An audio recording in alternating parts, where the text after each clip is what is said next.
মুক্তিযোদ্ধা নৰেন শৰ্মা স্মৃতি পথাৰত সাপ্তাহিক বজাৰ বহা কেন্দ্ৰ কৰি প্ৰতিবাদ। উল্লেখযোগ্য যে মুক্তিযোদ্ধা নৰেন শৰ্মা স্মৃতি পথাৰত বজাৰ বহাক লৈ দেৰগাঁও সচেতন ৰাইজে বহু দিনৰে পৰা তীব্ৰ প্ৰতিবাদৰ দাবী তুলি আহিছিল। এই বজাৰখন স্থানান্তৰ কৰাৰ ক্ষেত্ৰত দেৰগাঁও পৌৰসভাই দেৰগাঁও সচেতন নাগৰিকসকলক লৈ সমজিলা প্ৰশাসনৰ উপস্থিতিত এক ৰাজহুৱা সভা আয়োজন কৰিছিল।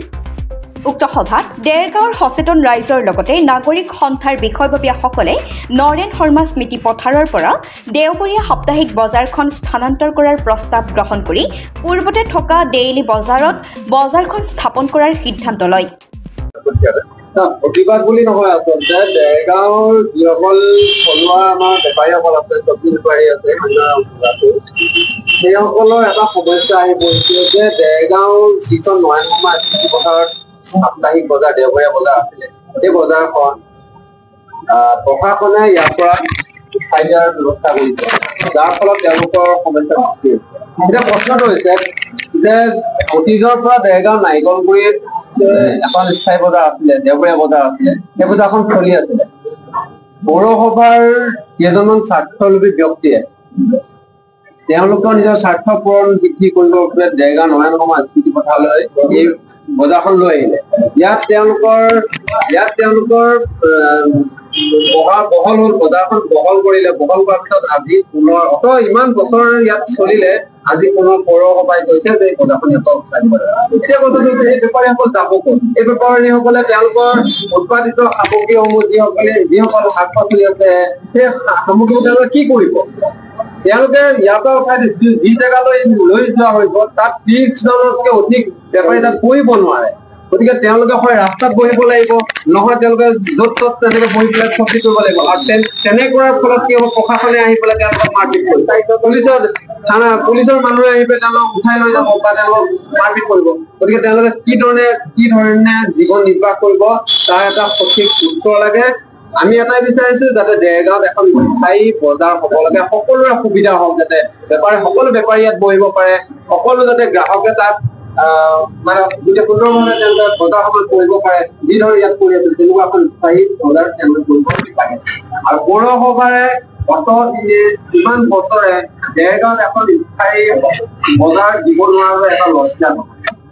আপোনালোকে দেৰগাঁও নৰেন শৰ্মা স্মৃতি বজাৰখন চাই, দেৰগাঁও নৰেন শৰ্মা স্মৃতি পথাৰখন আমি কেতিয়াও বজাৰখন আমাৰ আজি যে আমি আহিছো, আমাৰ উদ্দেশ্যটো হৈছে কিয় এই বেপাৰীসকলক, কিয় গ্ৰাহকসকলক প্ৰতাৰণা কৰা হৈছে, কিয় তেওঁলোকক এই লঠিয়াই বগৰীয়াই থকা হৈছে। তেওঁলোকেও ল'ৰা ছোৱালীক পোহপালিছে বা সকলোৱে পোহপালিছে, তেওঁলোকে কিবা এটা কৰিম বুলি আহিছে। আজি ইয়াত পঢ়িছে, কাইলৈ তাত পঢ়িছে, ইয়াৰ পৰা তেওঁলোকে কৰিব কি? কিয় স্থায়ী সমাধান ইয়াত দিব পৰা নাই? ৰাইজৰ সহমত প্ৰতি সন্মান জনাই দেৰগাঁও পৌৰসভাই বজাৰ স্থানান্তৰ কৰাৰ সিদ্ধান্ত গ্ৰহণ কৰা হয় আৰু এই সিদ্ধান্তত দেৰগাঁও সচেতন মহলে শলাগ লয়। উল্লেখ্য যে নৰেন শৰ্মা স্মৃতি পথাৰত এই দেওবৰীয়া বজাৰখন স্থানান্তৰ কৰা ৰাজহুৱা সিদ্ধান্তটো বেপাৰীসকলে মানি ল'বলৈ টান পায় আৰু আজি দেৰগাঁও পৌৰসভাত ভিৰ তথা প্ৰতিবাদ কৰা পৰিলক্ষিত হয়। ইয়াকে লৈ দেৰগাঁৱৰ সচেতন ৰাইজৰ মাজত প্ৰতিক্ৰিয়াৰ সৃষ্টি হৈছে। দেৰগাঁৱৰ পৰা অপূৰ্ব শৰ্মা ৰিপৰ্টাৰ লাইভ অসম। দেৰগাঁও দেওবৰীয়া বজাৰখন স্মৃতি পথাৰত বহাৰ বাবে দেৰগাঁও সমজিল্লাৰ বিষয়ববীয়াসকল, নাগৰিক সন্থা, chambers of commerce, Dergaon pensioner সন্থা, দেৰগাঁও ডেভেলপমেণ্ট অথৰিটি সকলোকে লৈ দেৰগাঁও পৌৰসভাৰ বিবাহ ভৱনত এখন সভা হৈছিল। সেই সভাতে দেৰগাঁৱৰ সকলো ৰাইজে স্মৃতি পথাৰখনৰ পৰা দেওবৰীয়া বজাৰখন আঁতৰাই নিয়াৰ কথা আলোচনা কৰিছিল। যিহেতু দেৰগাঁৱৰ এই ঐতিহাসিক ৰাজহুৱা খেলপথাৰখনত বিভিন্ন সামাজিক কাম কাজত ব্যৱহৃত হৈ থাকে, গতিকে দেৰগাঁৱৰ ৰাইজৰ দাবীৰ প্ৰতি সঁহাৰি জনাই আমি অহা এপ্ৰিলৰ 6 তাৰিখৰ পৰা এই দেওবৰীয়া বজাৰখন দৈনিক বজাৰলৈ স্থানান্তৰ কৰাৰ সিদ্ধান্ত গ্ৰহণ কৰিছো। Reporter live.